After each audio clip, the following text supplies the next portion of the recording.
You know, what I always ask is, does conservatism promote ignorance? Or does ignorance promote conservatism? Joe, I love you. I love you, I really do. But the thing, I'm not letting up. I ain't letting up until finally one day you turn to me and say, Rich, I apologize. I got it wrong. The globe was warming. The climate is changing. What can I do to help? Well, I'll tell you what you can do to help. You can put solar panels on your roof, and you can put a Tesla in your garage.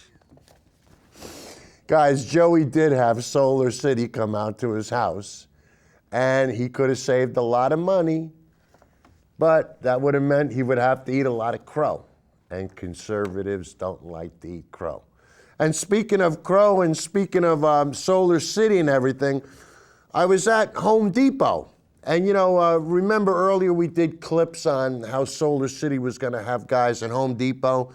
And I have a buddy, Dave Mock. I met Dave at the Home Depot in Danbury.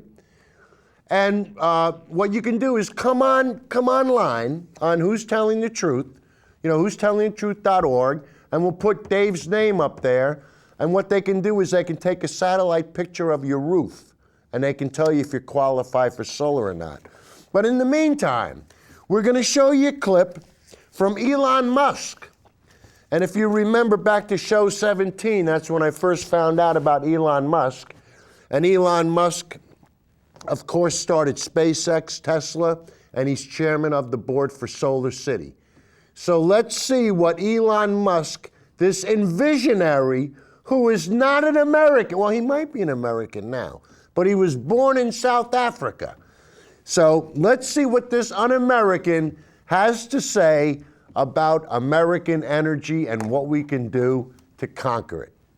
John? The reason I put so much time and effort into creating Tesla was because it has always seemed to me that that transportation will go electric and should go electric, but we have an unpriced externality in the negative effects of gasoline and on the environment, and also in the wars that we fight and national security and that kind of thing. Whenever you have an unpriced externality, you can't quite rely on the market to do the right thing. So in order to have electric vehicles come sooner than they otherwise would, I mean, electric vehicles were always going to be the long-term transportation mechanism. But to make that day come sooner, you have to bridge the gap with innovation. That was the goal with Tesla, is to try to serve as a catalyst to accelerate the day of electric vehicles. And I think when all's said and done, I'm hopeful that historians will look back on Tesla and say that Tesla advanced that by at least 10 years. Which I thought that would be a huge victory in my mind. And Solar City, of course, is on the energy production side of things, because it doesn't help if we have sustainable consumption of energy, but then that energy isn't produced in a sustainable way. And I feel quite strongly that solar power will be the single largest source of electricity generation by the midpoint of the century. In fact, just a simple extrapolation of the growth of solar power would show that that's obviously going to be the case. And also when you consider that the Earth is almost entirely solar powered today, and that the fact that we're not a frozen ice ball at, say, 4 degrees Kelvin, and it's just due to the sun, and the whole ecosystem is powered by the sun, there's just an itty-bitty amount of energy that we need to do complicated human things. This is a tiny amount of energy, really, compared to what the sun puts on the Earth every day. And we just need to capture a little bit of that and turn it into electricity. So we have to try to accelerate that with innovation. And that's what Solar City is about.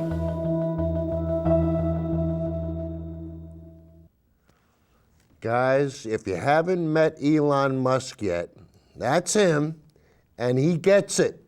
He understands. And I tell you, he put everything at risk. You know, if you go back to the earlier shows, go to show 17, and if you go onto the website, you go. We have everything archived. You can see all the shows that we have. But as good and as progressive and as beneficial, and we all know that Tesla was car of the year, safest car ever made.